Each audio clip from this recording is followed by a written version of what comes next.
Bismillah wa salatu wa salam Rasulullah. Assalamu alaikum wa rahmatullahi wa barakatuh. Dear brothers and sisters, this is your host, Giva Romani. Welcome to another episode, and we are discussing the topic of the middle path. Previously, we talked about extremism, how to stay away from extremism on both sides of the spectrums, how to follow the sunnah of the Prophet ﷺ, the clear path that was decreed for us from Allah subhanahu wa ta'ala, was exemplified in detail by the Prophet ﷺ, was practiced by his companions and those who came from the next generations, and how to engage our youth, the ones who are the target of extremism on both sides. People become very lenient, they don't practice Islam, they start committing sins and following their shahawat, their desires. And then the people who become too harsh and then leave the sunnah of the Prophet ﷺ, they think that they can do more than the Prophet ﷺ, more and have a better understanding than the Prophet and the companions, and they follow these shubahat, these doubts that lead them again into a different form of extremism. Today, my dear respected scholars, we want to give some practical tips, inshallah, and some advices to our brothers and our sisters, our viewers, on how to achieve the middle path then. How do we follow this sunnah, this wasatiyah, this middle path that Allah subhanahu wa ta'ala has decreed for us? And as always, jazakumullah khair for coming. Assalamu alaikum to all of you. Alaikum salam. Let us start with Shaykh Assim Al Hakeem. How do we achieve the middle path? What are some steps that we can take, practical steps, bi'idhnillah subhanahu wa ta'ala? Okay, Bismillah ar-Rahman ar-Rahim, alhamdulillah, wa salatu wa salamu ala rasulillahi wa alihi wa sahbihi wa mahtada bihudahu, amma ba'd. It is quite difficult to list how to be moderate, because you're talking about listing everything about Islam. And Islam is a religion of nature. And whenever you go against your nature, then you are not following the moderate path, you are in extreme.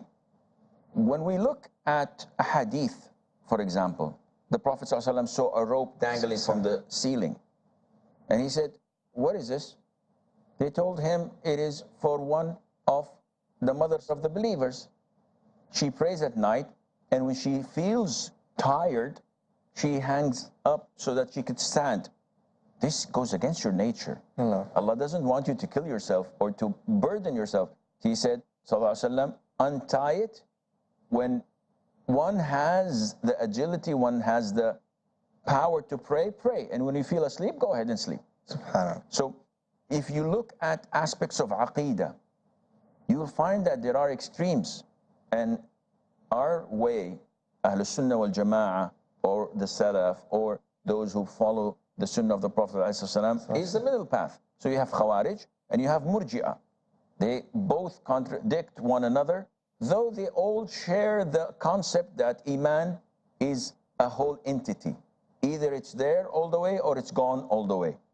Islam, the real Islam, the moderate Islam, differs with both extremes and says no. Iman increases and decreases depending on the good deeds and the sins. Now, when you look in ways and forms of purity, you have extremes. There are people who may pray without wudu. There are people who may pray with only washing half of the arm. And those who pray while spending half an hour performing wudu. So, again, you have extremes. When you come to things that are permissible to eat, Sheikh Ahmed mentioned that there are those who make life impossible and say, no, it's haram to eat meat. You have to be a vegetarian. And there are those who don't care what kind of meat you eat, whether it's dead or of a swine or whatever. It's all meat. Let's eat. So you have so many tendencies around that it is extremely difficult to follow the right path if you don't have knowledge. With knowledge, your darkness becomes light. With knowledge, your confusion becomes reality and certainty. But when you don't have knowledge, it's an easy fall. And sometimes it's a spiral downfall into hell because you don't know what to do. Abdullah ibn Amr ibn al-As, may Allah be pleased with him, he was a great companion of the Prophet ﷺ. Young, enthusiastic, knowledgeable, And he used to write down everything that the Prophet used to say or do. Abu Hurairah says that Abdullah and I were competing in narrating hadith. I used to memorize, but Abdullah used to write. Abdullah ibn Amr, his father, they say that the difference in age is about 11 years between the father and the son. MashaAllah. Well, let's assume it's more than that, but his father, Amr ibn al-As, was one of the great Arabs, intellectual Arabs, very keen and clever. He wanted to get his son married, so he chose a woman from a good family in Mecca, and they got them married.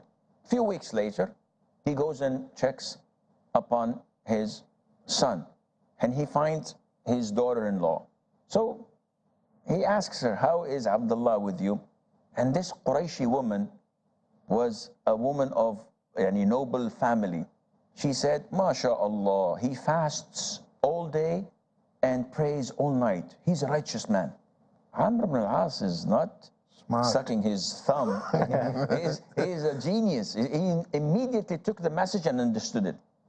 That this man, 2 weeks after marriage, until now he did not even touch me. Allah. No consummation. Yeah. So he goes immediately to the Prophet because he knows his son, in a sense, is a hopeless case. In the sense that he loves Allah Azza wa Jal to the extent that he would think and believe that what I'm doing is the right thing. So he goes to the Prophet and complains. The Prophet summons Abdullah and he asks him few questions without going into details. Abdullah says, "I pray all night and I finish the Quran once every night." Give me a break. I know Muslims that have not finished the Quran from cover to cover except in 5 years. You ask the brother, "Akhi, when was the last time you finished Quran?" 3 Ramadans ago. "And how many times do you finish it in Ramadan?" He said, "I don't. It takes me like a couple of Ramadans, 3 Ramadans." And he prays it once every night. And the Prophet told him, "Don't do this. Pray it once at least every week, and in another narration, once every 3 days." "How much do you fast?" He said, "Every single day. I fast every single day. I never skip a day." The Prophet said, "No, I fast 3 days a month." And then he went with him to the max, which is every alternate day, the fasting of Dawood. And then the Prophet gave him the golden rule, which we must apply. He says, "Abdullah, inna li rabbika alayka haqqan." Allah has rights over you. "Wa li jasadika alayka haqqan." And your body has rights over you. "Wa li zawrika alayka haqqan." And your guest has rights over you. "Wa li ahlika alayka haqqan." And your family has rights over your wife, your children. The Prophet says, "So give each its due right." The same incident took place with Salman al-Farisi and Abu Darda. And it's in the Sahih. And Abu Darda complained to the Prophet ﷺ that Salman gave him the same advice. The Prophet said, Salman had said the truth. This golden rule of being moderate, of being natural. If you pray all night long, you can't do that. Do you think you will last for long? Never. It will affect everything around you. It has a ripple effect. Maybe you will manage to do it a month, two, a year or two, but then it would start to affect everything. And the Prophet said, "Inna li kulli amalin shirra." Each deed, whether good or bad, Islamic or un-Islamic, it has a peak. Wa inna li kulli shirratin fatra. And each peak has a downfall, has a bottom level that it would reach. So this is human nature. If you start to embrace Islam and practice it, you feel like strong. But then there is a downfall to it. The Prophet says, فَمَنْ كَانَتْ فَتْرَتُهُ إِلَى سُنَّتِي فَقَدْ اهْتَدَوْا. Now whoever his downfall is to my sunnah, then you're guided. What does that mean? Your peak was to pray 6 hours a day. Your downfall to the sunnah is that you pray witr before you go to bed, or at least you don't miss witr per night. But your downfall would be that you quit praying altogether. Yes. So the Prophet says that this is the moderation, level of moderation is his sunnah.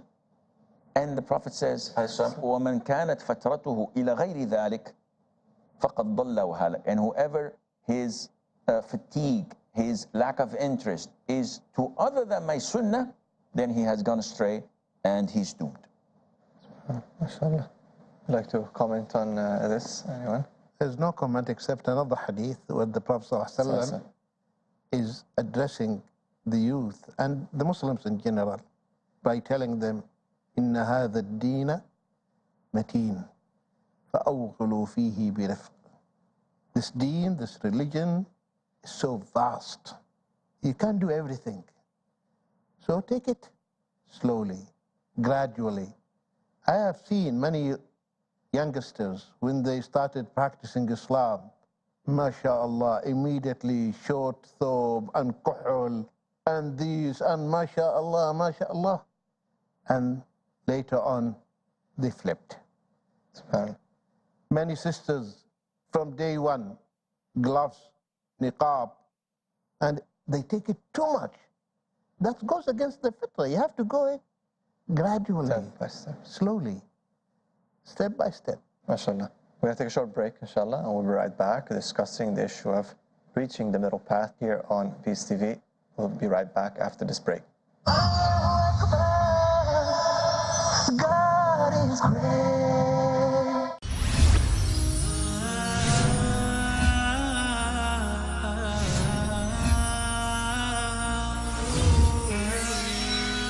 Stories of glories.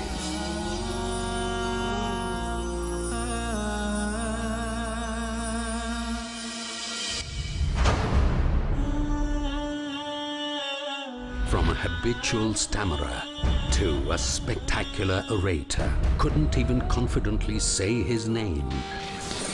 Zakir could not even dream of speaking in front of 25 people. Biznillah, by the will of Allah. Now has more than 100 million viewers.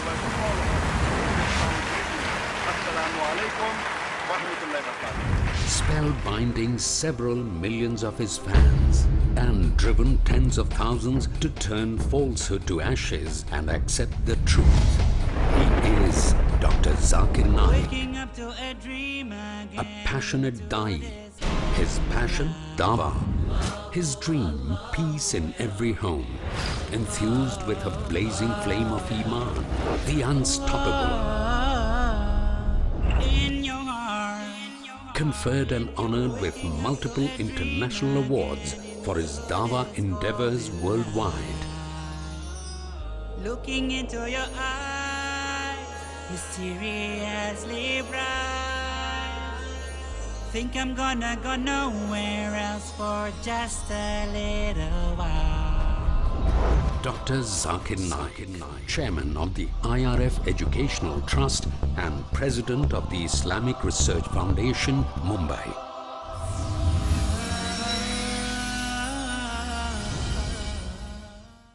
Peace TV presents over 100 million viewers at one of the largest peace conferences in the world, addressing a sea of spellbound spectators.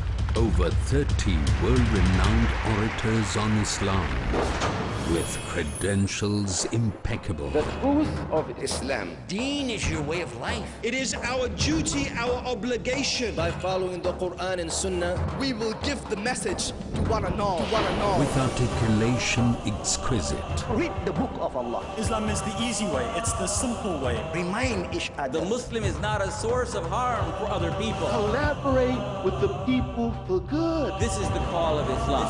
With the mission of spreading the truth of Islam.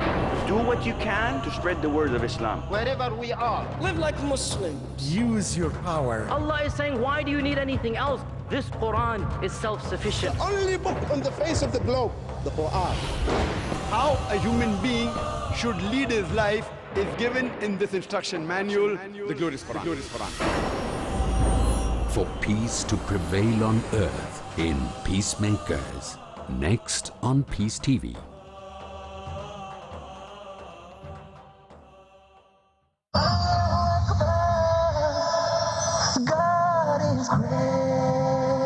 Assalamu alaikum wa rahmatullahi wa barakatuh. Welcome back. Just before the break, we were talking about steps in achieving this middle path that Allah subhanahu wa ta'ala has decreed for us. And I believe probably the first thing is knowledge, having knowledge, and knowing what this path is. How can you achieve something if you do not know what you're going towards, or what does it look like? So having knowledge. And before the break, we're talking with Sheikh Salem. I believe, if I'm taking the right point, it would be gradualism would be the next point in achieving the right path. Would you like to elaborate a little bit more on that? Inshallah? Alhamdulillah. See, first of all, we have to understand the obligations in Islam. The obligation in Islam, they are furud, so that you have to prioritize, and they are sunan. So what is obligatory takes the first priority. So you need to sort out the priorities, though all are part of the deen. But if you equate all of them and you want to do them all in one go, you'll find difficulty. That's why the youth, they need guidance, and they need someone to tell them, take it easy. Hold your horses. Hold your horses. It's a long way. It's a long way to go. That's why Abdullah ibn Amr ibn As radiallahu anhuma, towards the end of his life, said, I wished I had accepted the piece of advice. Because now he's old. He couldn't do what he used to do. That's why the other hadith, the one who is beating his horse or his camel, his mount, through the journey, for the camel or the horse to speed up, he will not reach his destination, because his mount will collapse. SubhanAllah. See? Animal rights right there. Yeah, his mount will collapse. And he has not saved his animal. And his animal. So that's why Islam, my dear brothers and sisters, okay, the Prophet ﷺ, when he was teaching the Arabi who came and embraced Islam, he taught him the 5 prayers. That's it. Said, and I will enter the Jannah. Yeah. Said, by Allah, I will not. أفلح إن صدق. أفلح إن صدق. I will not add any single rak'ah. And the Prophet ﷺ said, indeed, he will be successful if he is telling the truth, that he will pray these 5 prayers and not missing them. So the problem that without the knowledge, you don't know how to sort out and how to prioritize and which comes before the other. That's why Shaykh al-Islam ibn Taymiyyah, he mentioned, لا يكون العالم عالما حتى يعرف خير الخيرين وشر الشرين. You will not be considered as a scholar unless you know which deed is more rewardable than the other, good deeds, but which one has more reward than the other, and which evils is less than the other. If you cannot differentiate, you are not alim. SubhanAllah, this reminds me of a trend that I personally passed through it, and I see a lot of the youngsters pass through it when it comes to religious commitment. When Allah Azza wa Jal guides us in the very beginning, we tend to find those who are newly committed to the religion to be tough, rough, rude, and a lot of the people are agitated and they don't like what they see, and they have all the right not to like what they see, because this is not proper Islam. But if you analyze this, it is like when you're carrying a piece of jewel in your hand and someone says, excuse me, what's the time? And you think that he wants to take your jewel. So you start to be a little bit aggressive or defensive. And this is due to lack of knowledge. The more you get knowledge and you get to understand the wisdom and how to be wise, the more you tend to loosen your grip, but to put the jewel where it should be put. And this is why when we started to practice Islam at the very beginning, we had our priorities mixed up. So wearing the hijab for a sister is not questionable. This is a fard. But going to extremes in being disrespectful to your mom because she's listening to music, this is totally unacceptable, and your hijab has nothing to do with this. So you have this mixed emotions and wrong priorities. A brother wearing the beard, mashallah, this is mandatory. We have no question in that. But at the same time, he is abusive to his wife. He beats her up. He slanders her, threatening her. Or he's abusive to his neighbor. Why? He doesn't give salam. Okay, mashallah, you have a long beard or you look like a Muslim. Why don't you give salam to your neighbor? Or I haven't seen them pray. So that this doesn't make them kafir. Maybe they pray when you don't see them. Oh, no. Whoever abandons prayer is a kafir. This type of extremism, of jumping the gun, of cascading so many thoughts and building on them judgments is what's killing us. So I am a youth. Let me think. How can I start to do damage? Oh, the Muslim ruler of my country is kafir. Why? Because he has a lot of allegiance to kafir countries. And this means that his ministers are kafirs as well, because they're approving him. And the soldiers are kafir because they're protecting them. And the police force is kafir. And the family of the police force and the children are kafir because they are approving their parents. And the whole society is kafir. So who's left? Me and you. And by the way, your prayer is not that good. So I'm only So one. I'm the only one left. There's a funny incident that just reminded me right now. One of the sheikhs was telling us that he was personally with one guy entering the haram. And this guy seriously turned to him and says, brother, I honestly believe that everyone here except you and I are kafir. And he was like, So it's not strange. SubhanAllah. I feel moderation or being in the middle path is simpler than sometimes what we think. No. It's basically to do what Allah has commanded you to do and abstain from what Allah prohibits you from doing. It's very simple. But if you'd like to do the extra, that comes in the next step. That's why you need to take things easily and you have to train yourself. It does take time and effort, and you need the help of others. And don't have these ill thoughts of other people around you, thinking that I'm the best, I can do, more than anyone else. You feel so much this arrogance within you, thinking that you're the best practicing person of Islam, and the others are just nothing. Judging others. That's the problem. I think if you limit yourself to doing the obligations first, doing your salah on time in congregation as a man, or as a woman during time, and doing it in the right way, and fulfilling all the other obligations, starting with the pillars of the faith, giving zakah, fasting the month of Ramadan, making hajj if you're able to do so. These are the basics. And then you abstain from prohibitions. You don't involve yourself in riba, in lying, in fornication, all of the terrible things that we are asked to stay away from. I think that you recognize the right path and you're doing it. But if you start mixing up things, as our brothers already said, then you really don't have a campus to go by. Then you're lost. That's why you start to equate sunnah with fard, and you try to, overdo certain things at the expense of other things. But if you are waqaf inda hududillah, you are a person who sees the limits and stops there. That is going to make you, hopefully, the description or the right path of what you need to do.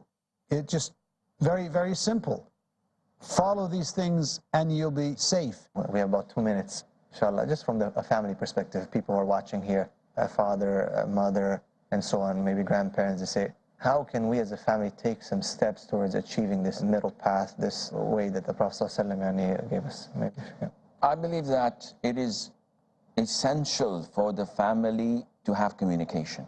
Extremism thrives on lack of communication. When your child is unable to voice his thoughts to you and get guidance, we tend not to listen to our kids. Daddy, I'd like to talk about, they take 50 riyals and go and buy some candies. I don't feel like talking to you. Or reprimanding whenever he says something that I feel is not right. Are you crazy? You're kafir? You don't pray Fajr today. Get away from my face. We have a big problem. So we have to start to communicate with our kids. And this is essential. I've met in one Southeastern country I was in recently, and I met 2 of the takfiris. And they came posing the question where they usually expect the sheikh or the da'i to give them a lecture that we all know of obeying the wali al-amr of this, of that. Yeah. And I've met so many of them. So I said, by turning the table to them, said, Wallahi, akhi, what you're saying is a good question, but what do you think the answer should be? Can you give me a couple of scenarios? And he refrained. Because he knows that if he talks, he's going to reveal himself. Expose himself, yeah. Therefore, we need to listen more than talking, especially to these extremists. Let them talk. Okay, let's see what you have. And then we will try to refute what you're saying. So the family needs this communication. They need a lot of knowledge. They need to be injected with lots and lots of the seerah of the Prophet ﷺ. When we connect our children, our wives, to the seerah of the Prophet ﷺ, then they will be, inshallah, safe. Just quickly, the knowledge is inshallah, the solution, the ilm, to immunize the children, to give them immunity. Immunization, yes. So they know, they have brought up that this is the Islam, and what is said is nonsense. They know it. No, mashallah. Jazakumullah khair again. A very beneficial episode, and we hope that you, the audience, benefited from this. We'll leave you again with the blessings of Allah subhanahu wa ta'ala, and we'll see you on the next episode. Assalamu alaikum wa rahmatullahi wa barakatuh. Seas